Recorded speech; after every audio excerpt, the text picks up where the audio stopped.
Welcome to We Got Goals, a podcast by aSweatLife.com, on which we talk to high achievers about their goals. I'm Gina Anderson Cohen, and this week on the We Got Goals podcast, we are talking to ambassadors to hear their stories about goals they've set, achieved, pivoted along the way with the ambassadorship. We feature voices of folks who have been with us since the very beginning, as well as folks who've been with us through the pandemic and a little bit beyond, because each of those stories is going to be a little bit different. You'll hear from Kelly Matkovich, you'll hear from Hanna, you'll hear from Kensli, and Jax on their stories of the ambassadorships and their big goals. I think the most interesting part too is their advice to other big goal getters, folks who maybe haven't set a big goal or a scary goal in a while. And I think it will be worth the listen. Here with me now is Kelly Matkovich. Kelly has been an ambassador since our very first year of the ambassadorship, and we now are lucky enough to have her on our HQ team at aSweatLife. Kelly, welcome to the podcast. Thanks for having me. I love how everyone always says thank you. It's like an agreed upon thing that everybody does. It's delightful. Thanks for having me. Kelly, tell me about a big goal that you set in your first year of the ambassadorship. So my first year in ambassadorship was back in, it was like 6 years ago. So when we first started ambassadorship, which was really cool to be a part of that first crew. And we kick off every year with goal setting. So when I came on, one of the ways we do that is like we set goals based off of a year goal, a 5-year goal, and a 10-year goal, which are like very kind of like more like big life goals, like where are you going to be in 10 years, which is kind of like, it's kind of like fantasizing or dreaming up like what your life could be in 10 years. And so my 10-year goal at the time was, when I was thinking about my life and visualizing where I would be, I thought I would be living in a small mountain town. And at the time I was living in Chicago, in a city I loved, and like a big city. I felt like a total city girl. So that was like a big change, but it was something I really like felt for myself, and something I thought that I wanted 10 years down the road, I would be living in a mountain town. So flash forward to six years later, Kelly, where do you live today? I live in a town of 3,000 people in the middle of the mountains in Colorado, which is wild to say. Like I still like pinch myself being like, this isn't real. It's been fun to watch it too, because I mean, obviously I knew you set that goal, and it's always sad to watch people leave you, but also it's very exciting to watch people achieve their goals.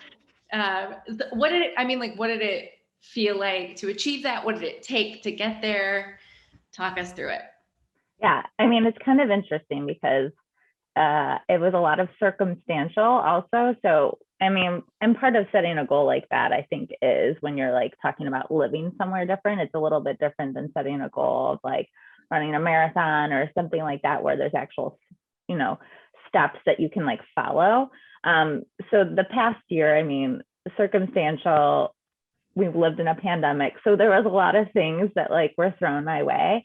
So I think it did happen a little quicker than probably I had planned in my head, but it became like, I'm very happy that it happened that way.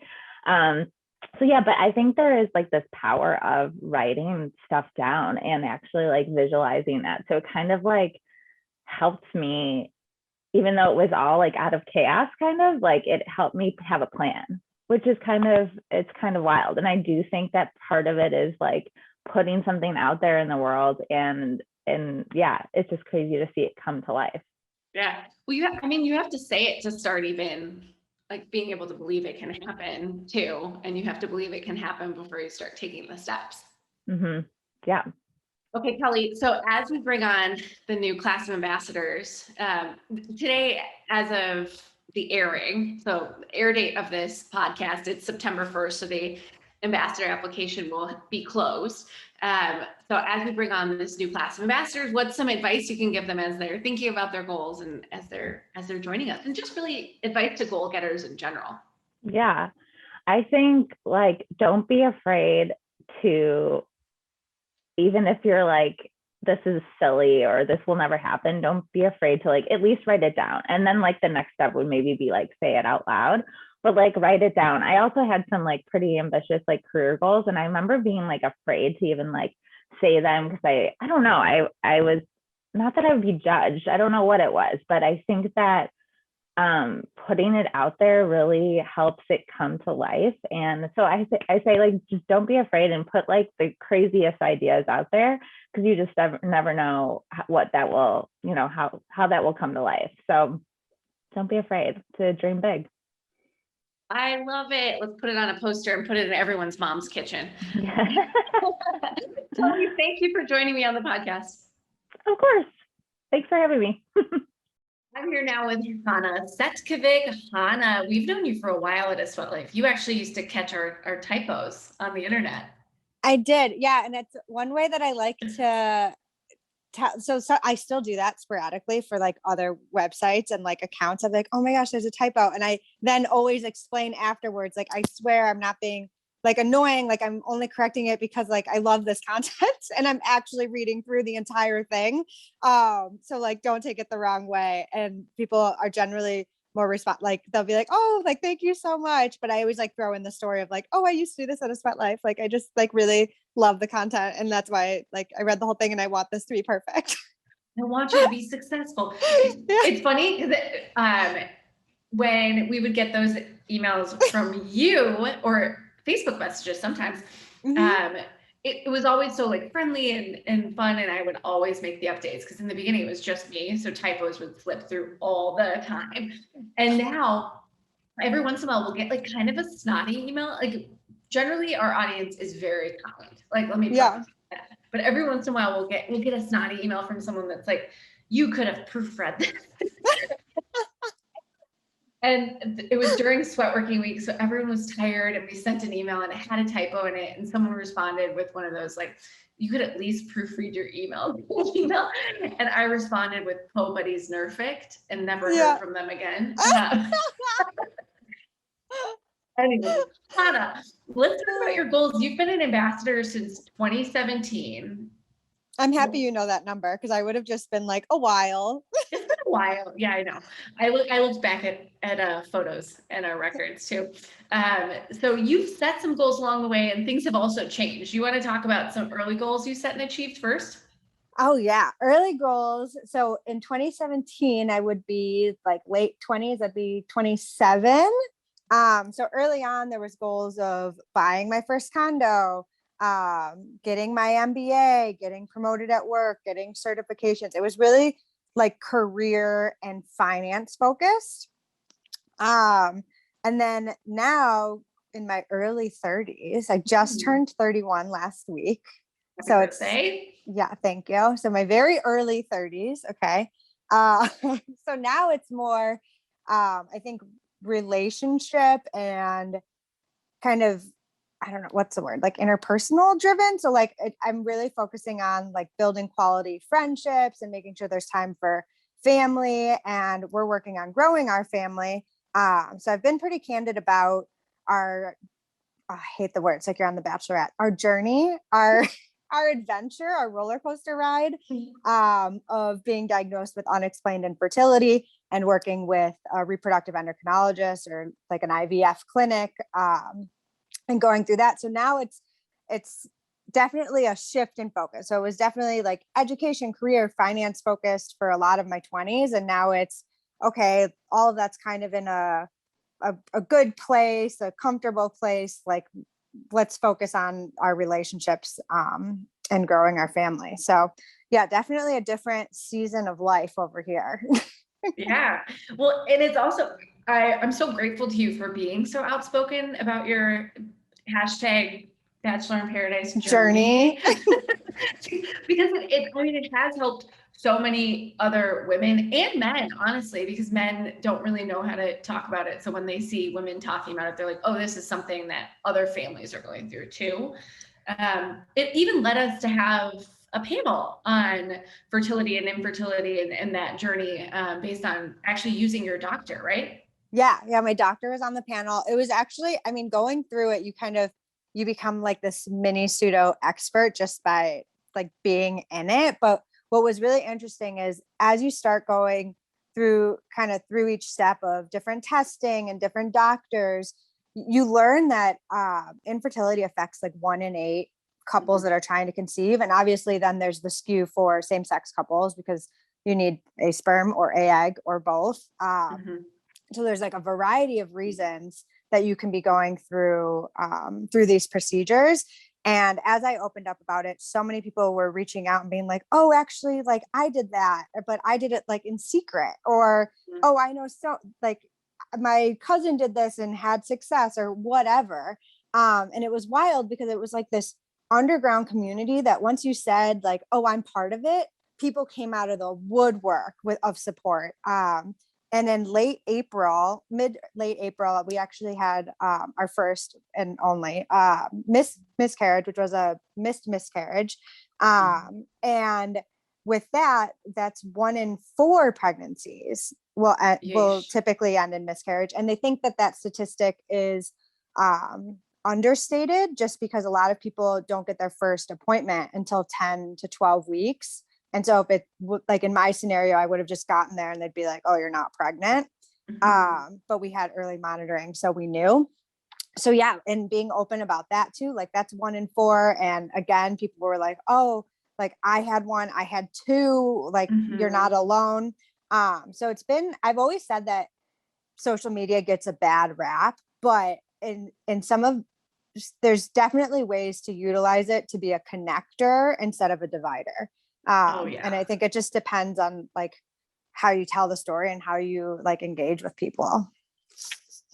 Yeah, I think I mean, I'm so sorry for your loss. I know my mom had 2 miscarriages and my my husband's mom did too. And because of like that generation, they kind of had to suffer in silence and they thought they were alone. Yeah. Yeah. My aunt said something. So my aunt was actually, she went through IVF in like the late 90s. Wow. And she was like, wow, it seems so much more common and everyone's just more outspoken. Like, I don't know if it's a generational thing or what, but it's so great. She's like, I wish I had that. Yeah. But then like sometimes you have the other end of the spectrum and people are like, whoa, like you're being too open. And it's like, well, it's my medical like information. Like I can talk about it however I want. Yeah. If you're open to sharing, people will want to hear it.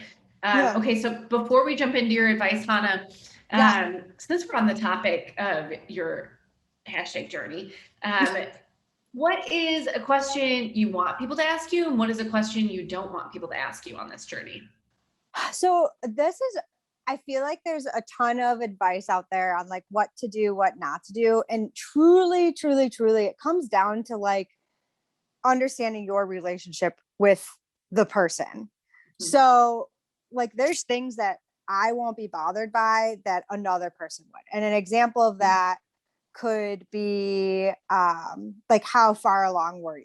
And I personally view that as like factual, right? Like I was around 7 weeks, but other people may view that as like, why does that matter? Like I was pregnant and now I'm not. Like, are you trying to add some sort of like grieving, like you're allowed to grieve more because you were further. And so like so sometimes like the best intentioned comments can be just like go haywire. So I think it really depends on your relationship. And so it's important too, like if you don't know where you stand or like you don't like you want to say something but you don't know, like let the person going through it lead the way and just say like I'm here, like if you want to talk about it we can. So I think that's helpful. Something that I personally hate getting is like, how are you feeling? And I'm like, I don't know. Like, I feel fine. Like, are you like, how detailed do you want me to be? Like, cause I feel like it's like trying to get deeper, but at the same time, it's like, well, I mean, like, I don't need to get that deep with everybody. Yeah. So like I don't know. So I'm always just like, I'm good. Like, I'm fine. Like the next step in the process is ABC. So that's one that I personally hate, but I know other people love that. So again, like literally any and every comment can go both ways. And you just need to understand like your relationship with the person and their personality and what they may or may not like. But I think a fail safe is, hey, like I'm here if you want to talk, I'm here to listen, and like kind of let them lead the way. And yeah, I think that's like a fail safe for anyone trying to support their friend that's trying to conceive or going through infertility. Yeah, that's good advice. In my head, I just went through like every text I ever sent you. I was like, oh my God, did I ask for that? Well, so the how are you or like how are you feeling? I feel like is that one is like touted around like all sorts of articles and advice of like what to say. And so like I feel that just all of them, it's just like how the other person will receive it. But me personally, like I know if you're reaching out, like it's not like you have ill will or ill intention. So it's also, I think actually you're the one that taught me this. What is it? Hold on, don't tell me. Generous assumptions. Oh yeah, like which I stole from Brene Brown. Okay, perfect. So from Brene Brown, like I assume that when you're coming to me with some sort of statement, like you're not trying to like make me sad or offend me or hurt me, and that you just may not know better. And honestly, like 1 in 8 is a lot, but that's still like if you have 8 friends, it's only one of them. So like you only have experience with one person going through this, and so it's hard to like expect everyone to like know what to say, know how you're feeling when they probably have limited experience too. Mm-hmm. Mm-hmm. Good advice from Hanna. Okay, so Hanna, you are I would call you like very, very type A. Like you, when you set your sights on something, you achieve it. What advice would you give to either someone who's setting goals for the first time or brand new ambassadors who are coming into the program? So I think a lot of times we talk about setting a goal and then working backwards of the actionable steps. So we used to have this workshop, which I don't know if you guys still do it annually, but where you set a goal and you say, this is going to be my life in 10 years. Then you say, okay, to have my life like that in 10 years, this is where it's going to be a 7, 5, and you work your way all the way back.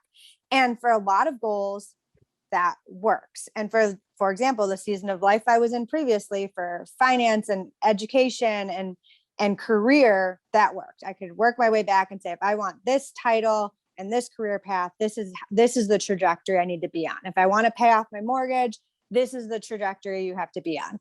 But you have to recognize like there might be other types of goals that you're going to set that may not fit into that, but still have little benchmarks. And so right now, for example, I'm working on really just like focusing on relationships with my family and friends and focusing on quality time. So that's not what my life is going to be in 7 years. That's what is my life going to look like next month? And in that next month, do I have a couple like lunches with friends in the neighborhood? Do I have at least one weekend where I'm going to my sister's and hanging out with my niece and nephew and my husband? Do I have at least one night out to dinner? So it's like these very small, just like, I don't know, hour, 2-hour things that I want to make sure are in every month. And if they're not there, like rearranging things to have it. So I guess for anyone that's new to goal setting, I think first you need to recognize what type of goal is it? Is it long or short term? And then what are the mini pieces that work into that? So if it's career wise, you might have mini goals that are every few years that you have to hit. And if it's something that's interpersonal or relationship, it might be something that's there's something on a weekly basis or monthly basis. So understanding the time frames. Yeah, I love that. I think what you're referencing is what we call process goals. Sometimes there are things just that make you happy that you have to do on a process basis. It's not necessarily going to get you to point B, right? It's going to give you that structure and that happiness that you want every single day. So I love that. Thank you for calling that out. It's like a joy goal. Yes, adding to your joy bucket. Hanna, thank you for joining me. Yes, absolutely. Thank you for having me.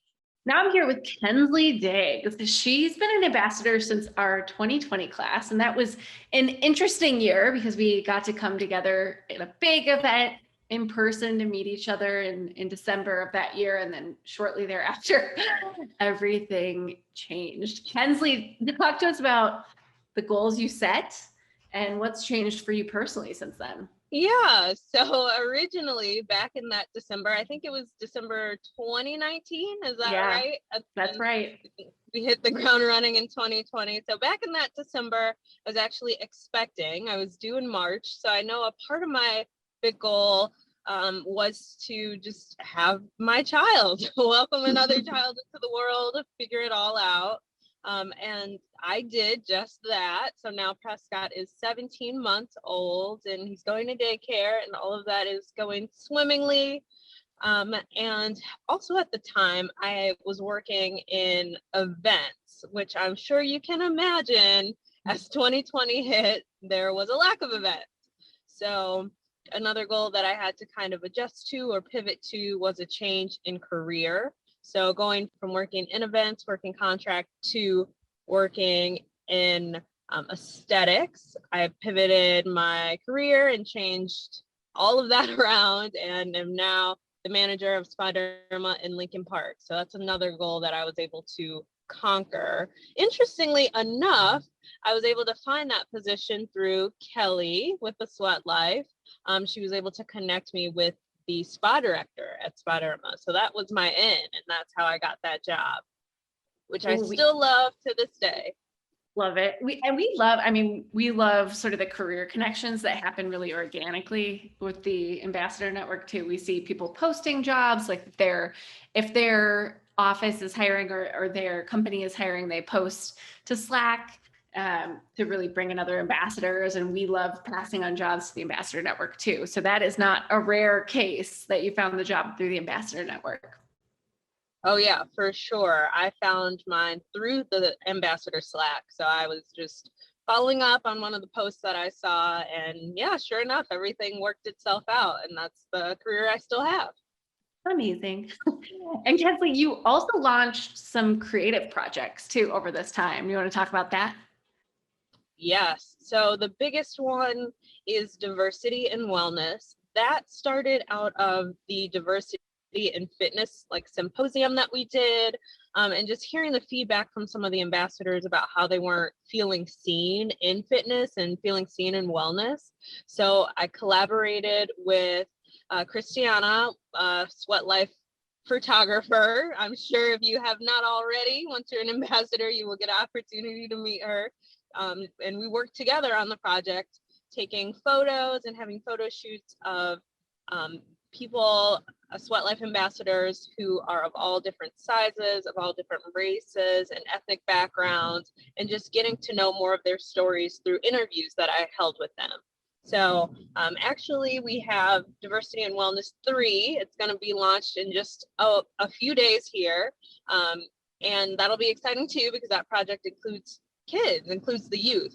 So it went from the very first iteration, just being ambassadors, to Diversity and Wellness 2. It was a second batch of ambassadors, to now branching out a bit. So that's one of the projects that I'm probably most excited about. Yeah, we love watching that happen too. And it's especially fun because we get to see other ambassadors help you with that along the way too. Like Katya came to your photo shoot for the kids and showed them how to pose, like gave them confidence as they were posing for those photos.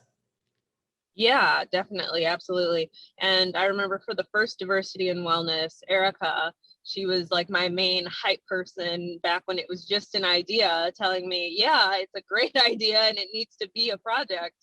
So definitely got the support of the aSweatLife community when I was starting out on that. Love it. Okay, Kensli, as we look towards the new ambassador class, talk to us. What advice would you give to a person, ambassador or not, who's setting a big goal for the very first time, or a new ambassador who's coming on? If someone is setting a goal for the very first time or joining the ambassadorship, I would just say reach out to your fellow ambassadors to gain their feedback and kind of solicit their opinion and their ideas, and bounce your ideas off of them. For me, for Diversity and Wellness, it started out as just a theory, just something I thought, wow, this is a problem. This is what keeps coming up. What's the best way to alleviate that and fix that? And then talking to Christiana and Erica and other ambassadors, kind of coming together and figuring out a project that would kind of fix that issue, especially within our little world of wellness. That was a success story for my goals. So just making sure that I spoke up about it, asked a bunch of questions of my fellow ambassadors, and that led to me accomplishing my goals. So that's what I would recommend for future ambassadors. Amazing. Thank you for joining me, Kensli. Of course. Thanks, Gina. Okay, we're here with Jax Turyna. She has been an ambassador since the pandemic, which is a timeline that we're all familiar with now. So Jax, talk us through what it was like to come on as an ambassador during this weird time. Yeah, so it was a weird time, but I had seen like what you guys had been doing for the last few years before that. So like I had checked out some events that you guys put on. So I kind of knew what you guys were up to. And I was like, you know what? It's 2020. Let's just throw another crazy thing in this mix and let's try to make some new connections virtually, because that's pretty much all we've been able to do. So, and I was making a big like career switch. So I was like, all these people that are in this are like very health and wellness focused, whether they're in that professionally or that's just like a super passion of them. We all seem to like have the same kind of passion for it. So I wanted to be like connected to this amazing community. And yeah, basically because I was making a huge career change. Yeah.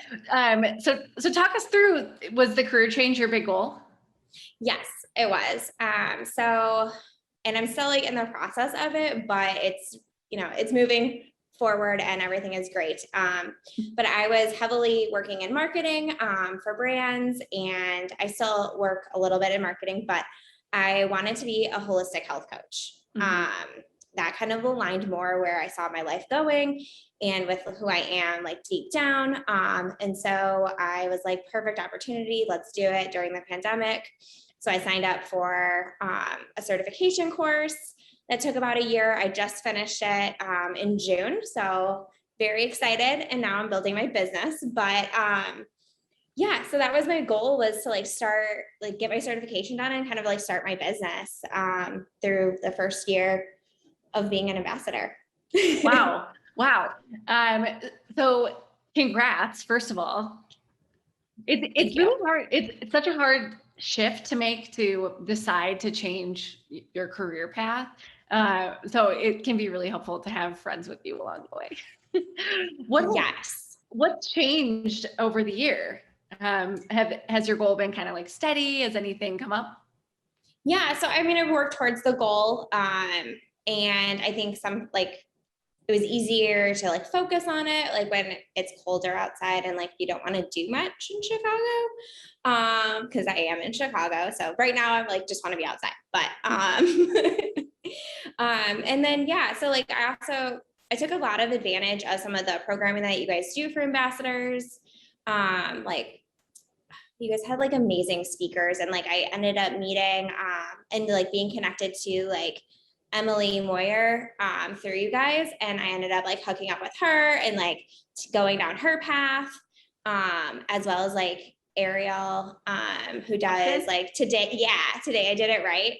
So like I like saw all those like, and I know like they're not necessarily, they're connected to you guys, but like loose, like some of them are more loose than others. But I saw like some of their stuff in like the group on Facebook postings, and I was like, you know what, let me take advantage of this. Let me try this.